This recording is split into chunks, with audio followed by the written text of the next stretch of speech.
Je suis ravi de vous retrouver ici sur le plateau du Salon de l'Agriculture Nouvelle-Aquitaine et nous allons évoquer Engie, les relations d'Engie avec le monde agricole. Et pour en parler, Yves, vous êtes avec moi sur le plateau. Merci d'être venu. Merci, bonjour. Et bonjour.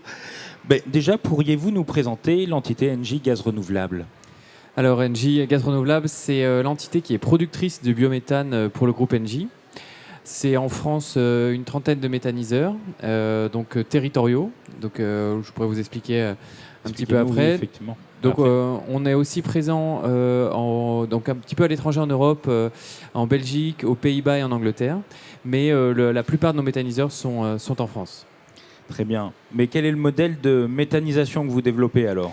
Alors, on fait de la méthanisation territoriale, c'est-à-dire que c'est une méthanisation, c'est des modèles de méthaniseurs qui sont détenus en majorité par Engie, qui sont plutôt de taille comprise entre 20 et 40 gigawattheures, et donc avec une ration dans le méthaniseur avec des intrants assez divers qui vont être des intrants issus de l'agriculture et aussi des intrants issus du monde agro-industriel, des industries agroalimentaires. Et donc, pour vous expliquer un petit peu, on a 3 personnes qui sont salariées sur site, sur nos méthaniseurs, et on va travailler avec entre 20 et 40 agriculteurs autour du projet, sur un rayon qui est 20 km autour du projet de méthaniseur. Donc ça se développe effectivement. Et quels sont les avantages alors pour les agriculteurs participant à ces projets de méthaniseurs ? Alors, c'est la méthanisation territoriale et une méthanisation qui vient en complément de la méthanisation agricole. Nous, on va plutôt s'intéresser à un public d'agriculteurs qui n'aurait pas forcément voulu monter sa méthanisation, mais qui est intéressé pour être apporteur d'intrants et qui est intéressé pour recevoir du digestat. Donc c'est pour ça qu'on cherche, quand on s'installe dans un territoire, on va chercher un collectif d'agriculteurs intéressés pour travailler avec nous et on va pouvoir faire des contrats à long terme avec eux. Donc ça va permettre, donc sur des résidus agricoles, des couverts intermédiaires, ça va permettre aux agriculteurs donc, d'avoir un peu une fois que la méthanisation s'installe, elle est là pour 30 ans. Et donc ça va leur permettre de développer soit des entreprises aussi de travaux agricoles, soit pouvoir sécuriser une diversification d'activités pour les agriculteurs partenaires du projet. Et quelles sont les retombées des projets Engie sur le territoire ? Parce que vous êtes vraiment sur des territoires, vous faites de la proximité, c'est ça ? C'est ça. Donc là, c'est vraiment des projets territoriaux parce qu'on va avoir des emplois directs et puis aussi des emplois indirects sur le territoire, que ce soit donc ce que j'ai dit, entreprise de travaux agricoles. Ça peut être aussi tout ce qui est entreprise de maintenance, de location de matériel. Donc on estime à peu près à une dizaine d'emplois indirects qui vont être induits par la présence du méthaniseur. Ça va également donc pouvoir consolider un petit peu le tissu agricole grâce au contrat long terme autour du méthaniseur. Et bien sûr, il y a les retombées fiscaux pour les communes et les communautés de communes qui accueillent le projet. Effectivement. Donc c'est simple, clair, efficace.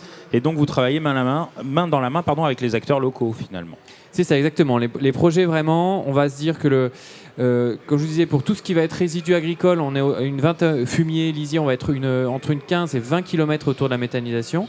Et on peut aller chercher jusqu'à 40 km des déchets qui viennent de l'industrie agroalimentaire. Mais on reste quand même sur une échelle très très locale. Et là, nous, on est au Salon de l'Agriculture, donc vous vous adressez aux agriculteurs beaucoup qui sont des acteurs incontournables. C'est ça, exactement. Et voilà, on cherche vraiment à se positionner dans des endroits où il n'y a pas de méthaniseur agricole pour pouvoir... parce que l'idée, c'est vraiment, nous, d'augmenter la volonté du groupe Engie, c'est d'augmenter la part de biométhane dans les réseaux de distribution et de transport de gaz. Donc nous, on essaye vraiment d'être en complément et d'aller dans des zones où on n'a pas de méthaniseur ou peu de méthaniseurs pour pouvoir proposer cette solution aux agriculteurs. Et en France, ou même dans la région, on est un peu des locomotives, c'est ça on est bien positionné, je crois, sur les méthaniseurs. Il faut savoir que la méthanisation territoriale est vraiment minoritaire par rapport à la méthanisation agricole. On est à peu près de l'ordre de 10% des méthaniseurs. Mais par contre, voilà, on a une forte capacité de financement. Donc là où on trouve vraiment un modèle et puis des collectifs intéressés d'agriculteurs, on va pouvoir développer de l'activité. Donc c'est important. Mais merci beaucoup Yves. Là, on va passer et on va regarder une petite vidéo pour connaître et comprendre Engie Green. Vos charges augmentent, les changements climatiques menacent vos activités agricoles. NJ Green vous aide à relever ces défis en développant sa solution d'agrivoltaïsme fixe Camellia. Au-delà de la réponse qu'elle apporte d'un point de vue énergétique et environnemental, elle a spécialement été conçue pour répondre aux enjeux des agriculteurs. Notre solution de haie solaire bifaciale a une emprise au sol faible permettant la pratique de l'élevage. Elle est pensée pour pérenniser les exploitations agricoles et développer une énergie durable. Les haies s'implantent avec un écartement sur mesure pour répondre à vos habitudes d'exploitation et permettre la rotation de cultures. Très peu intrusive, Camellia a une empreinte au sol limitée. Les panneaux verticaux laissent aux cultures un maximum d'ensoleillement en captant principalement la lumière du matin et du soir. Notre solution Camellia s'adapte ainsi à de nombreux projets agricoles et vous accompagne dans la durée. Les effets et les bénéfices agronomiques de l'installation sont déjà à l'étude sur une parcelle test. Grâce aux moyens uniques et à l'expérience de l'INRAE, nous captons et analysons un grand nombre de données pour mesurer son impact sur le microclimat, l'évapotranspiration, le fourrage ou encore le comportement du troupeau. Avec Camellia, NJ Green s'inscrit dans une démarche d'avenir en vous permettant d'exploiter le plein potentiel de vos parcelles tout en contribuant à la transition énergétique. 3, 2, 1, retournez. Et nous accueillons sur ce plateau Virginie Reynaud. Bonjour Virginie. Bonjour. Bon, vous allez nous parler un peu et nous présenter un peu de NJ Green. Qu'est-ce que c'est NJ Green ? Alors NJ Green, c'est la filiale 100% du groupe NJ qui, en France métropolitaine, développe, construit, exploite des parcs solaires et parcs éoliens. Ça fait à peu près une vingtaine d'années qu'on est implanté dans les territoires. On a plus de 4 gigawatts installés, à peu près moitié solaire, moitié éolien. Et on est à peu près 600 personnes, une cinquantaine en Nouvelle-Aquitaine. Très bien. Quelles interactions vous avez peut-être avec le monde agricole, puisque nous sommes aujourd'hui au Salon de l'Agriculture Nouvelle-Aquitaine, c'est important.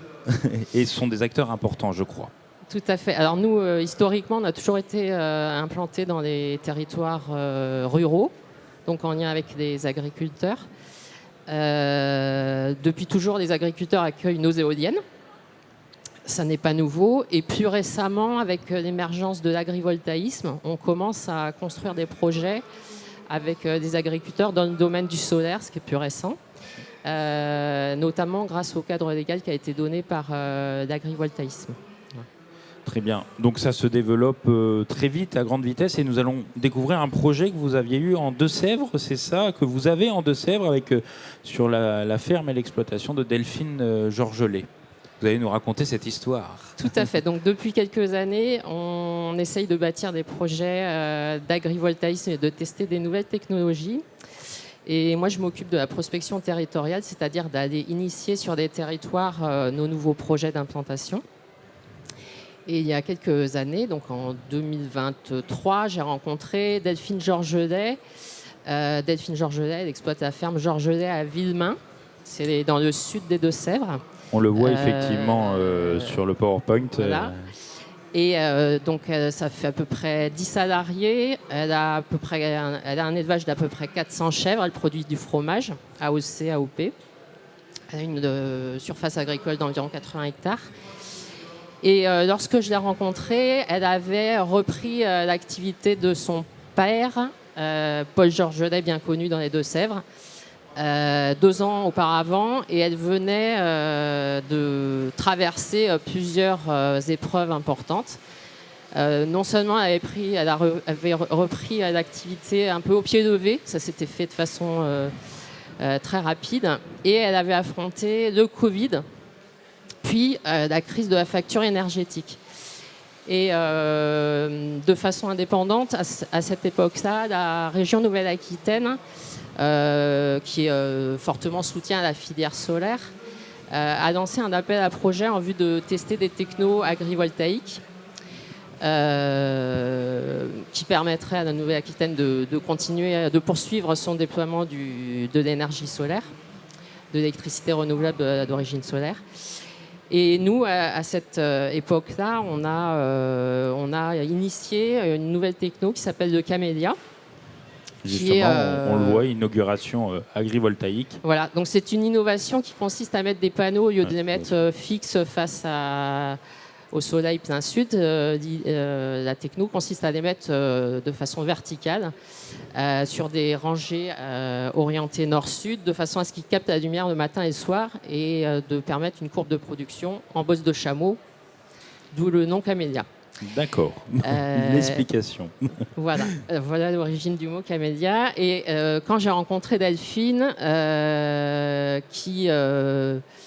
qui pratique, on va dire, l'agriculture de façon respectueuse de l'environnement, qui est très à l'écoute du bien-être animal, on a monté un projet de démonstrateur avec elle qui est devenu lauréat de l'AMI, donc de l'appel à projet de la région Nouvelle-Aquitaine.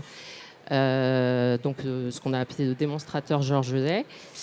Il a été mis en construction sur fin d'année dernière et ce début d'année, il va être officiellement réceptionné cet été.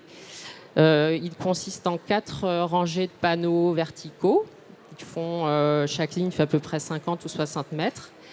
Il est raccordé au réseau et Delphine bénéficie de la vente de l'électricité. Et il est implanté sur de la culture fourragère et on va suivre ce démonstrateur pendant 3 à 5 ans. On va mesurer plusieurs paramètres. On va suivre le côté agronomique du projet, on va suivre le côté environnemental et le côté énergétique.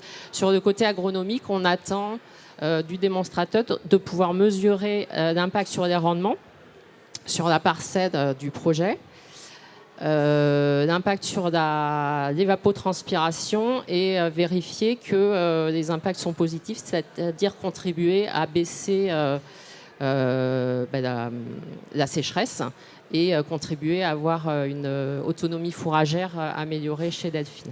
Voilà. Donc c'est un projet de longue haleine et dont on va tirer des conclusions très intéressantes. Tout à fait. Les résultats seront diffusés par la région qui va organiser des visites à partir de la rentrée. Delphine accueillera et nous fera goûter ses fromages, évidemment. Voyons. Et ce que je voulais souligner de ce projet, c'est vraiment la qualité de la personne de Delphine Georgelet qui a affronté depuis 2020 où elle est exploitante agricole. Beaucoup d'épreuves et qui a une façon de voir l'agriculture assez innovante, ce qui matchait complètement avec nos idées sur le sujet de l'agrivoltaïsme. Super, merci pour cette présentation Virginie. Et on va passer à une autre présentation avec vous, Mathieu et Nicolas. Justement, dites-nous un peu, présentez-nous un peu comment vous avez accompagné Nicolas, Mathieu. Bonjour. Bonjour. NG Green en Nouvelle-Aquitaine, c'est une trentaine de projets essentiellement agrivoltaïques, en effet. C'est pas tellement, c'est plus Nicolas qui nous a choisis en fait. Et Nicolas y reviendra plus longuement.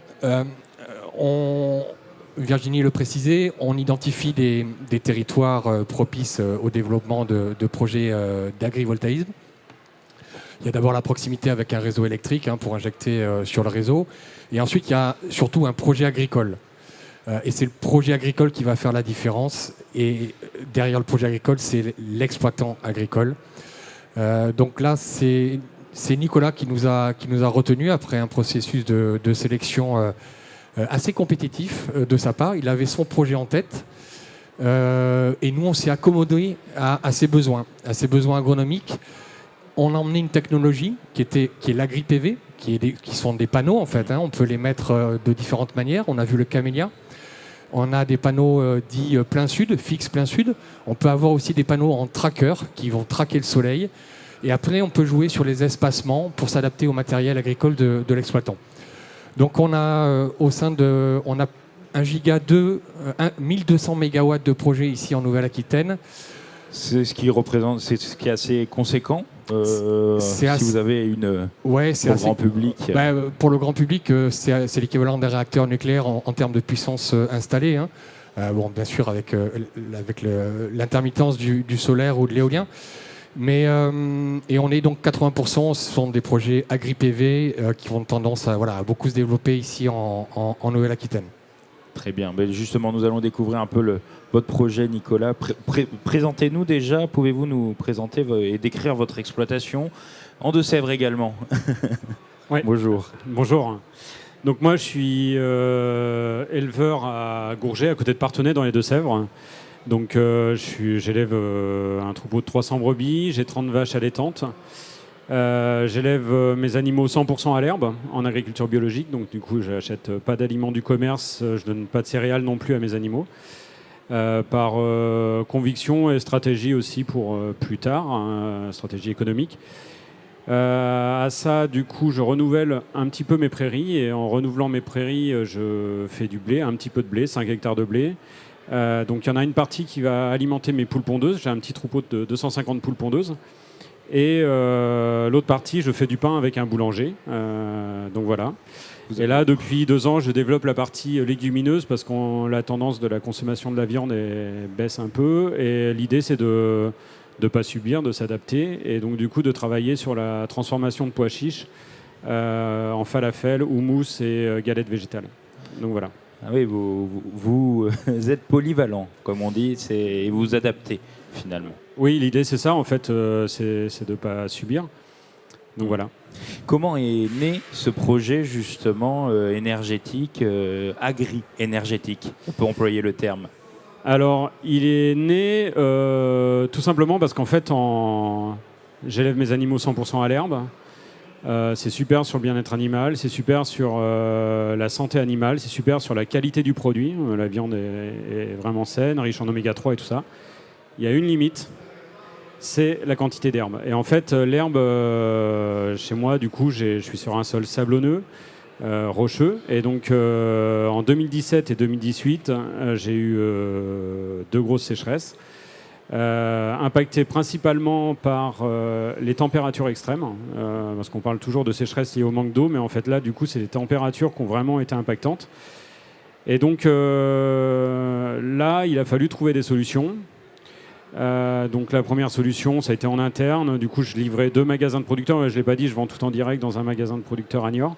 Donc je livrais 2 magasins sur Niort. Et en fait, du fait que j'arrivais plus à fournir la quantité, j'ai vendu mes parts d'un des magasins. C'est là que les poules sont arrivées. Enfin, l'idée, c'était de s'adapter justement par rapport à ça et d'adapter la ferme par rapport à ce qu'elle était en capacité de fournir dans ces périodes de sécheresse. Et par contre, la problématique qu'on a eue, je parlais de température extrême, c'est que le sol, c'est du sable, et dans ces températures, le sol est monte maintenant, parce que c'est à l'époque, mais maintenant c'est récurrent. Ça devient régulier, oui. Ouais, monte à 50 degrés au niveau de la température du sol. Vous mettez une plante dans un four à 50 degrés pendant 3 heures, du coup elle meurt. Et en fait, ce qui s'est passé, c'est que le milieu de mes prairies a tout simplement disparu.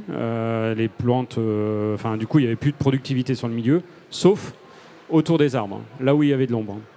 Donc là, je fais du pâturage tournant, et donc du coup, tous les jours, je change mes brebis et mes vaches de paddock. Et en fait, pour faire ça, j'avais mis des lignes de clôture électrique. Et donc, la solution, ça a été, je me suis dit, je vais planter des arbres. Planter des haies et tout ça. Et donc du coup, j'ai travaillé avec une structure qui s'appelle Promet. C'est une structure du sud de Sèvres. Et je connais rien dans les arbres, donc du coup, pour avoir vraiment un expert à ce niveau-là, et il y a toute une partie, donc pas de souci. On a planté, on s'est dit, on va planter des haies qu'on appelle à 3 strates pour avoir justement différents niveaux. Et il y a toute une partie où il m'a dit, je suis désolé, mais là, du coup, c'est trop superficiel. Mettre de l'argent justement dans des arbres, alors qu'on voit très bien que tout autour, en fait, il n'y a que des ronces qui poussent, mis à part de la vigne ou de la ronce. Voilà. Moi, l'objectif, c'était de faire de l'ombre pour préserver mon sol. Donc, on a abandonné le projet de la plantation des haies, et puis on a fait l'autre partie. Mais c'est une partie qui, en plus, est fragile, et c'était la plus impactée, en fait. Donc, j'avais toujours cette idée de comment réussir justement à protéger mes sols. Et les réseaux sociaux font que, du coup, j'ai une amie, j'avais travaillé à l'étranger à l'époque, et qui bossait aux États-Unis dans une ferme. Et à l'époque, du coup, ils avaient des panneaux solaires. Et sous les panneaux, c'était vert. Je dis waouh. Comment c'est possible? J'ai peut-être trouvé une solution. Donc je l'ai appelée et à ce moment-là, elle m'a dit ouais, alors c'était une grosse ferme à l'américaine, ils avaient beaucoup de vaches, ils avaient un abattoir sur la ferme. Et eux, l'idée c'était d'être autonome sur la partie électrique, c'était pas de revendre l'électricité. Et elle me disait. On était en quelle année? On était en 2018. Avant la grippe EV. Ah oui, c'est précurseur. Et là, du coup, elle me dit, en fait, on a changé de système. On était sur des panneaux fixes, on est passé sur des systèmes de tracker parce qu'on s'est rendu compte qu'il y avait plus d'herbe, parce qu'ils avaient mis le projet sur la partie la plus aride. Et là, elle me dit, maintenant, on a des brebis, alors qu'avant, ils n'avaient pas de brebis. Et en fait, on se retrouve à avoir une autre production et on revalorise des terrains qui, avant, n'étaient pas revalorisés. Et je dis, c'est exactement ce que je recherche. Donc, je me suis dit, je vais le faire tout seul. Donc, j'ai appelé un bureau d'études sur Montpellier. J'en ai parlé à mon banquier. Bon, tout le monde m'a dit non, c'est pas possible. L'idée, elle est pas mal, mais en fait, voilà, ça nécessite beaucoup de capitaux et de savoir. Exactement, ouais. Par contre, on connaît des promoteurs qui pourraient justement faire ça. Donc, ils m'ont donné des noms. Je suis allé sur Google, j'ai cherché un peu, voilà. Et donc, vous avez choisi Engie. Et donc, du coup, à travers, voilà, j'ai fini par choisir Engie parce qu'en fait, c'était le promoteur qui avait une vraie équipe de professionnels derrière. Une vraie équipe qui avait les moyens. Engie, c'est quand même reconnu parce qu'en fait, on part quand même à l'époque sur des projets un peu innovants. Et du coup, l'opportunisme, c'est bien, mais en fait, derrière, il faut que ça tienne. Donc, pour moi, voilà. Mais avant de choisir Engie, en fait, j'en ai parlé aussi à tous mes voisins. Parce qu'en fait, c'est un projet un peu innovant, mais un peu qui peut être impactant ou qui peut être aussi un problème Enfin, il y a eu un projet d'éolienne sur la commune qui a vraiment été foutu, en restant poli, un gros bordel dans la commune. Oui. Et donc, je voulais pas vivre la même chose, et donc, du coup, j'ai impacté ça. Et en fait, le choix d'Engie s'est fait aussi par rapport au professionnalisme qu'il y a eu et dont les voisins ont pu aussi avoir leur mot, quoi. C'est ce qui vous a convaincu dans cette collaboration finalement avec Engie. Exactement. Ouais. L'intérêt pour votre exploitation finalement, vous l'avez un peu dit en filigrane tout au long de ce développement, mais quel est l'intérêt pour votre exploitation? En quoi ce projet répond-il concrètement aux besoins de votre exploitation aujourd'hui?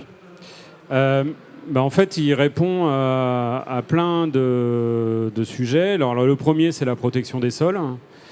Par rapport, non pas par rapport aux sécheresses liées au manque de pluie, mais plutôt par rapport aux températures extrêmes. En fait, on est parti sur une technologie de tracker parce qu'on me l'avait conseillé. Et c'est vrai que du coup, les zones d'ombre se déplacent et donc du coup, on protège une plus grande surface.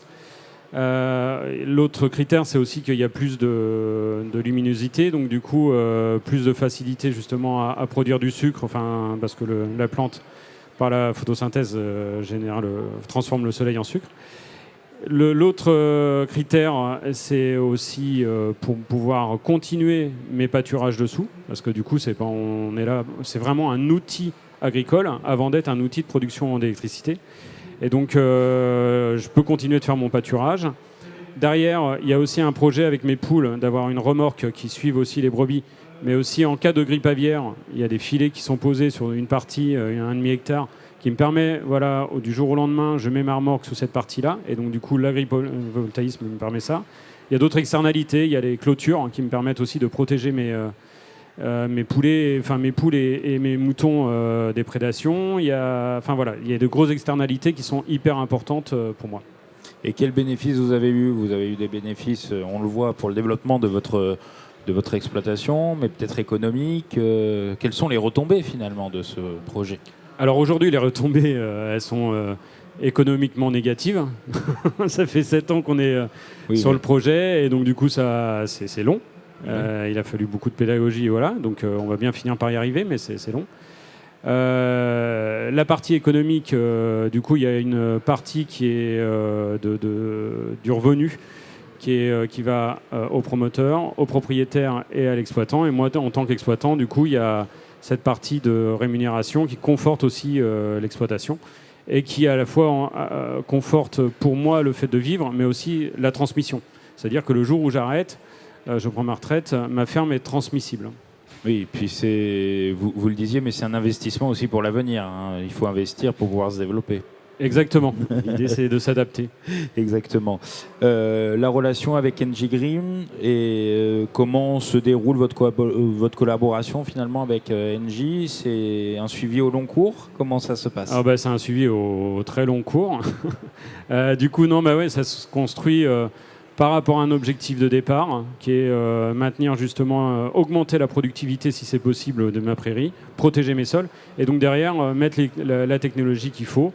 Et en fait, il faut aussi que ce soit rentable dans le sens où on peut pas. Il faut que cet outil puisse permettre aussi à NJ de rembourser aussi l'investissement et de pouvoir en vivre.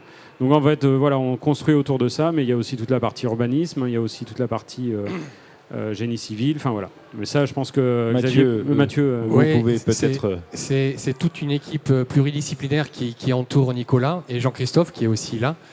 Parce qu'il y a 2 éleveurs sur le projet de Sauvigny. Et donc on a des urbanistes, des environnementalistes, des ingénieurs agronomes, et tout ça au service du projet pour en faire... D'abord, c'est né d'un projet agricole, et on adapte l'outil énergétique à la production. C'est asservi en fait à la production agricole pour aller chercher et du bien-être, et de l'ombrage, et de la production, ou de la productivité agricole. Donc NG, on s'est diversifié aussi en termes de compétences pour recruter des ingénieurs agronomes. On s'est formé à ce monde agricole sur la partie agrivoltaïsme, et c'est une relation qui se passe super bien. Et l'implication personnelle, on l'a senti là dans votre développement, vous vous impliquez vraiment dans le projet et vous êtes impliqué par NG et en fait vous avez un rôle essentiel. Du coup, moi, en fait, je recherche un outil agricole. En fait, donc, du coup, je suis complètement impliqué dans le projet parce qu'en fait, je veux pas n'importe quoi sur ma ferme. Je veux que ma ferme, je veux pas avoir un boulet sur mes terrains. Je veux que ma ferme elle soit transmissible. Donc, du coup, en fait, et que l'objectif soit atteint. Et donc, oui, j'ai tout intérêt. Et puis aussi, c'est que c'est un projet qui peut avoir un impact au niveau local. Donc il faut absolument que la pédagogie au sein de mes voisins, la commune, la communauté de communes soit vraiment intégrée. Et donc du coup, il y a tout intérêt de s'impliquer. Mais c'est aussi parce que du coup, c'est notre projet. En fait, c'est mon projet, mais c'est aussi le projet d'Engie. Et c'est vraiment une équipe commune qui fait que du coup, on avance, quoi. C'est plus qu'un projet agrivoltaïque qui va servir des intérêts d'agronomie pour des propriétaires. Il y a aussi un partage de la valeur vers la collectivité.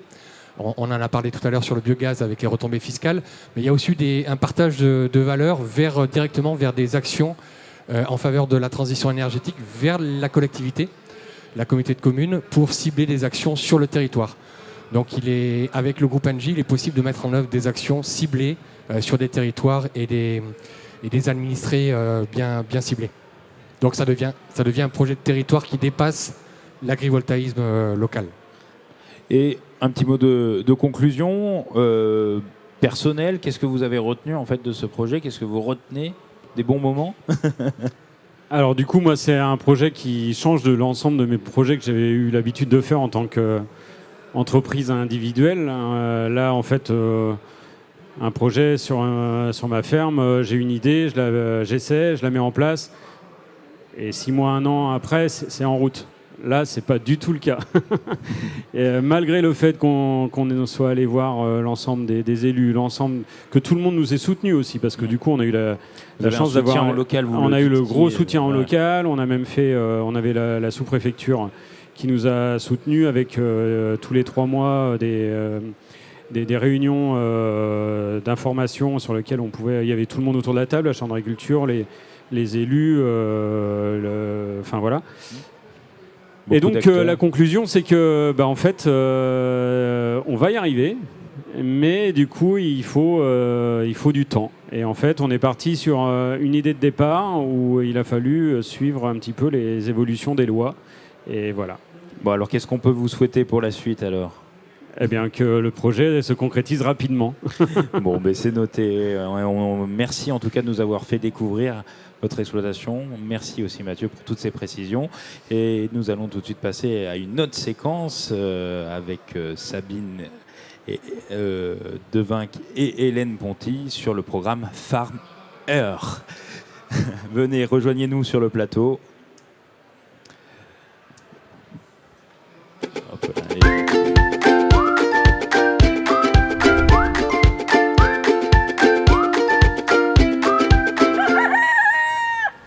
un coq pour nous accueillir, c'est parfait, ça nous réveille de bon matin sur le Salon d'Agriculture Nouvelle-Aquitaine. Bonjour Sabine. Bonjour. Engie a un lien fort avec le monde agricole et a mis en place ce partenariat, ce dispositif Farmer. Qu'est-ce que c'est ?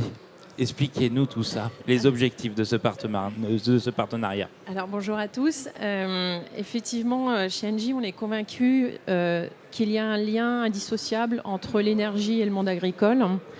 Et sur les territoires, on a à cœur d'accompagner ces grandes transitions, qu'elles soient énergétiques, qu'elles soient environnementales et surtout agricoles.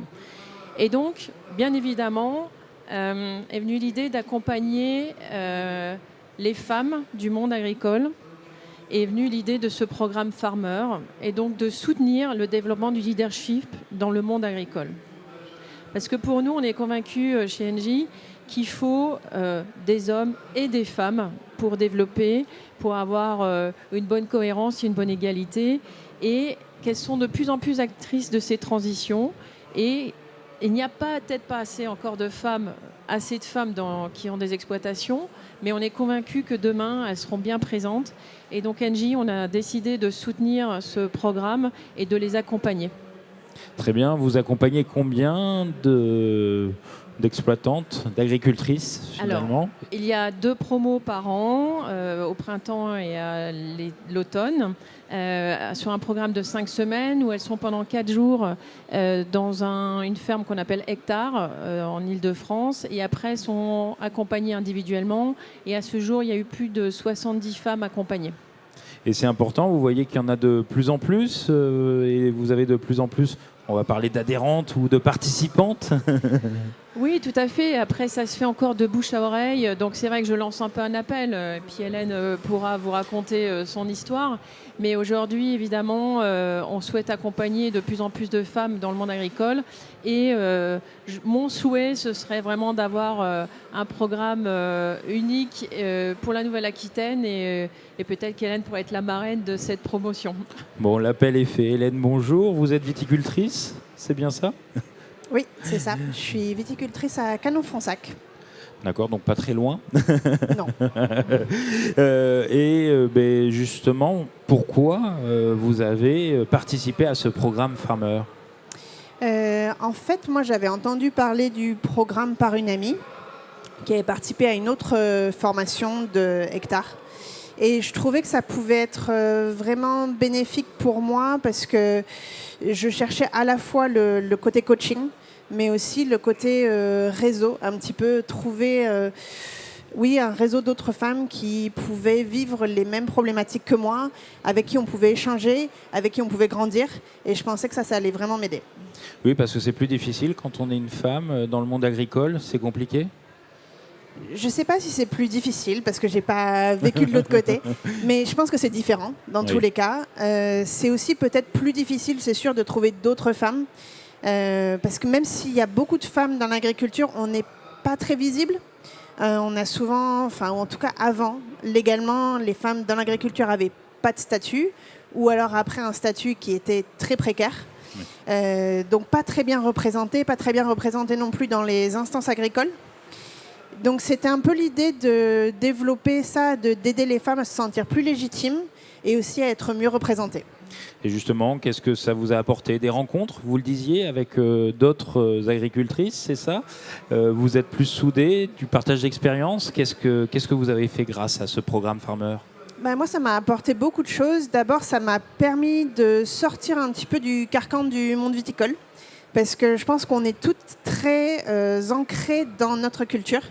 Et donc, par exemple, dans le vin, on rencontre que des gens du vin. Et là, c'était bien parce que ça nous a permis de voir que finalement, on avait toutes des problématiques communes. Et de rencontrer des gens qui faisaient de la pomme de terre, de l'élevage, de la grande culture. Donc ça, déjà, c'était vraiment enrichissant. Et après, pour moi, on a beaucoup travaillé sur des problématiques à la fois peut-être de perception de manque de légitimité, mais aussi d'assertivité. Essayer de développer ça chez nous, à la fois pour s'améliorer dans notre travail au quotidien, mais aussi, comme je disais, si moi, par exemple, je suis impliquée dans le conseil d'administration de mon syndicat viticole, et pour essayer de développer notre position au sein de ces instances. Et qu'est-ce que vous avez fait alors, puisqu'elle parlait d'hectares, qu'est-ce que vous avez fait concrètement? Comment ça s'est passé?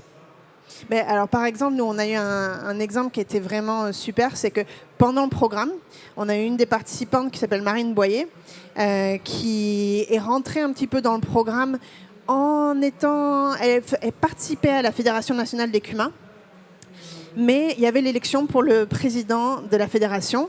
Et au début du programme, elle nous disait que elle allait se présenter, mais peut-être avec l'idée de devenir secrétaire, parce qu'elle ne se sentait pas légitime, justement.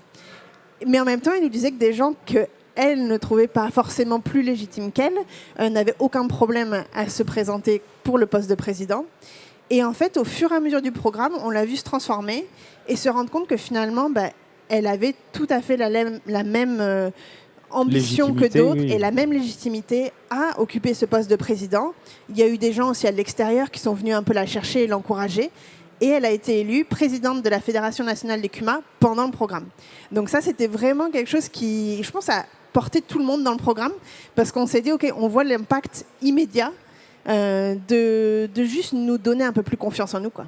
Et vous avez toujours des relations avec certaines d'autres agricultrices qui participaient à ce programme? Oui.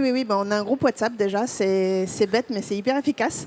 Donc dès qu'on a des nouvelles, une bonne nouvelle ou même une mauvaise à partager entre nous, on le met sur le groupe et puis on s'encourage beaucoup les unes les autres.